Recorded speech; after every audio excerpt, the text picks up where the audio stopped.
भारत के खिलाफ पाकिस्तान की नापाक साजिश किसी से छिपी नहीं है। इनकी घिनौनी हरकत सामने आ ही जाती है। जिन आतंकियों को पाकिस्तान ने पाल रखा है, उनके दहशतगर्द हमारे देश में बार बार पकड़े जाते हैं। इनके इरादे तो बहुत खतरनाक होते हैं, लेकिन देश की सुरक्षा एजेंसियां इनको मिट्टी में मिला देती हैं।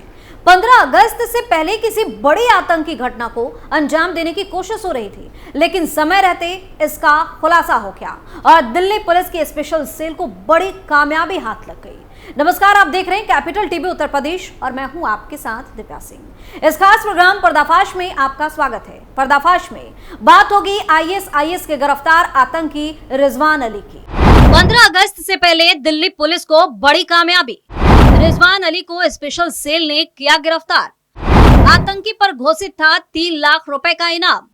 आईएसआईएस आतंकी से पूछताछ में चौंकाने वाला खुलासा। दिल्ली में स्वतंत्रता दिवस समारोह से पहले दिल्ली पुलिस की स्पेशल सेल ने आज आईएसआईएस के एक आतंकी को गिरफ्तार कर लिया।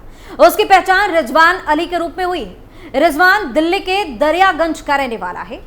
पुलिस के अनुसार रिजवान आईएसआईएस के पुणे मॉड्यूल का हिस्सा था और नेशनल इन्वेस्टिगेशन एजेंसी यानी कि एनआईए की मोस्ट वांटेड लिस्ट में शामिल था। वह जुलाई 2023 में पुणे पुलिस की कस्टडी से भागा था।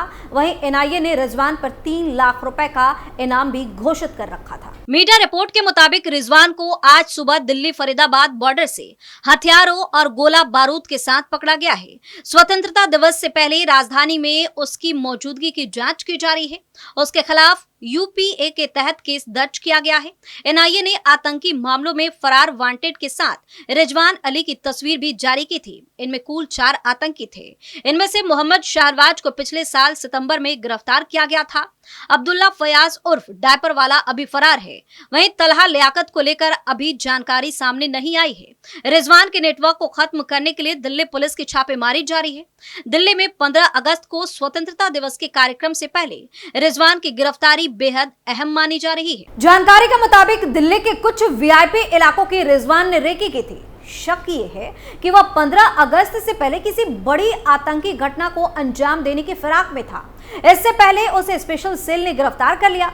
दिल्ली पुलिस की स्पेशल सेल ने अक्टूबर 2023 में आईएसआईएस पुणे मॉड्यूल के आतंकी शाहनवाज के साथ मोहम्मद अरशद वारसी और रिजवान नाम के संदिग्ध को भी गिरफ्तार किया था। इस मॉड्यूल का एक दूसरा संदिग्ध आतंकी रिजवान फरार चल रहा था, जिस पर एनआईए ने 3 लाख रुपए का इनाम घोषित कर रखा था। उसी रिजवान को स्पेशल सेल ने गिरफ्तार किया है। बता दें कि एनआईए ने आईएसआईएस के पुणे मॉड्यूल मामले में 7 लोगों को पकड़ा था। इस दौरान 3 आतंकी फरार हो गए थे। आतंकी रिजवान को जांच एजेंसी एनआईए ने वांटेड घोषित कर दिया। शुरुआत जांच में पता चला है कि पुणे मॉड्यूल के आतंकियों ने दिल्ली में कई जगह आईडी बनाकर उसकी टेस्टिंग की थी। वह एक आईईडी एक्सपर्ट आतंकी है। फिलहाल आतंकी से स्पेशल सेल की टीम और केंद्रीय जांच एजेंसियां पूछताछ कर रही हैं। बता दें कि रिजवान और उसके साथियों ने दिल्ली के यमुना बैंक में आईईडी ब्लास्ट की टेस्टिंग की थी। साथ ही उन्होंने दिल्ली के ओखला इलाके में भी आईईडी ब्लास्ट की टेस्टिंग की थी। उत्तराखंड के हल्द्वानी में भी आईईडी ब्लास्टिंग की टेस्टिंग की गई थी। गौर करने वाली बात यह है कि एक दिन पहले यानी कि कल ही दिल्ली पुलिस के जवानों ने खान मार्केट के पास अलकायदा और खालिस्तान से जुड़े आतंकियों के पोस्टर लगाए थे। पोस्टरों में 15 आतंकियों का जिक्र है, जिनमें से 6 अलकायदा से जुड़े हैं। 78वें स्वतंत्रता दिवस की तैयारी के चलते राजधानी दिल्ली में पुलिस समेत अन्य जो सुरक्षा बल है अलर्ट मोड पर है। 15 अगस्त को दिल्ली स्थित लाल किले से प्रधानमंत्री देश के नाम संबोधन देंगे। यह स्वतंत्रता दिवस पर आयोजित होने वाला देश का सबसे बड़ा कार्यक्रम माना जाता है।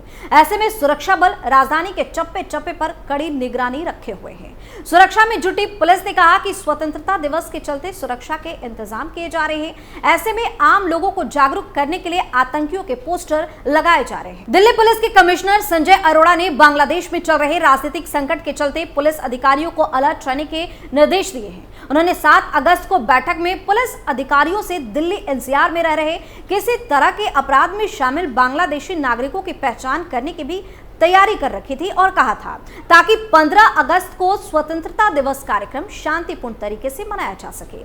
दिल्ली पुलिस कमिश्नर ने अधिकारियों से कहा कि वे अपने एरिया में मोटर वर्कशॉप और गैराज से पता लगाएं कि क्या पिछले 10 दिनों में किसी वाहन में बदलाव किया गया है। पुलिस अधिकारियों को कुरियर कंपनियों के जरिए पिछले 2 महीनों में बिना स्पष्ट जानकारी वाले पतों पर की गई डिलीवरी के बारे में भी पता लगाने के निर्देश दिए गए।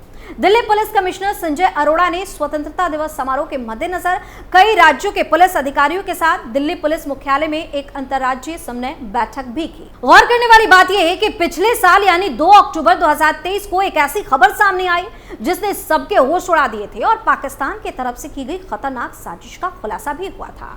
त्योहार से पहले देश में आतंकी हमले की साजिश रच रहे पाकिस्तानी आतंकी संगठन लश्कर-ए-तैयबा के 3 आतंकियों को दिल्ली पुलिस के स्पेशल सेल ने गिरफ्तार कर उनकी साजिश को नाकाम कर दिया। पाकिस्तानी खुफिया एजेंसी आईएसआई के निर्देश पर लश्कर ने इनकी आईएस के लिए काम करने की बात कहकर भर्ती की थी। पाकिस्तान में बैठे लश्कर के हैंडलर फरातुल्ला गौरी और साहिद फैजल ने इनकी ऑनलाइन भर्ती की थी। ऐसा इसलिए किया गया ताकि आतंकी हमले पर जांच में आईएस का नाम सामने आए और पाकिस्तान का नाम बदनाम ना हो सके। तीनों में मोहम्मद शाहनवाज उर्फ सैफी उज़्मा को दिल्ली के जैतपुर, मोहम्मद रिजवान अशरफ को लखनऊ और मोहम्मद अरशद वारसी को मुरादाबाद से गिरफ्तार किया गया। बता दें कि इनमें शाहनवाज पर राष्ट्रीय जांच एजेंसी यानी कि एनआईए की तरफ से 3 लाख रुपए का इनाम था। तीनों 2018 में जामिया नगर में एक साथ रहे थे, तभी वे एक दूसरे को जानते थे। विशेष आयुक्त स्पेशल सेल एचजीएस धालीवाल के मुताबिक कई माह से स्पेशल सेल की टीम इस मॉड्यूल की तलाश कर रही थी। शाहनवाज के ठिकाने से सेल ने विस्फोटक बनाने के अलग अलग उपकरण जिसमें प्लास्टिक, ट्यूब, आयरन, पाइप, अलग तरह के केमिकल और बहुत सारे टाइमर, डेटोनेटर और दूसरे डिवाइस बरामद किए हैं। साथ ही इनके पास से पिस्टल, कारतूस और बम बनाने के अलग अलग लिटरेचर बरामद किए गए हैं। ये सभी 500 GB डाटा के रूप में मिले हैं, जिसमें पीडीएफ, वीडियो, फोटो और ऑडियो शामिल है। इन्हें ये सब सीमा पार बैठे लश्कर के हैंडलर्स ने ऑनलाइन माध्यम से भेजे थे। इंटरनेट के अलग अलग ऐप के जरिए बातचीत कर ये आपस में जानकारी जुटाते थे कि किस तरह के केमिकल का इस्तेमाल बम बनाने में किया जाए ताकि उससे अधिक लोगों को नुकसान पहुंचाया जा सके। जानकारी के अनुसार इनकी योजना ऐसे जगहों पर ब्लास्ट करने की थी जहां बड़ी संख्या में हिंदू समुदाय के लोगों का जमावड़ा होता हो। ये सभी वेस्टर्न इंडिया, सदर्न इंडिया आदि कई राज्यों में अलग अलग जगहों पर जाकर रेकी कर चुके थे। वेस्टर्न घाट यानी गुजरात से लेकर केरल तक इन्होंने अपना ठिकाना बनाने की भरपूर कोशिश की। कई जगहों पर जंगलों में इन्होंने हफ्ते बिताए, वहां ये लोग ट्रेनिंग कैंप लगा कर रहे।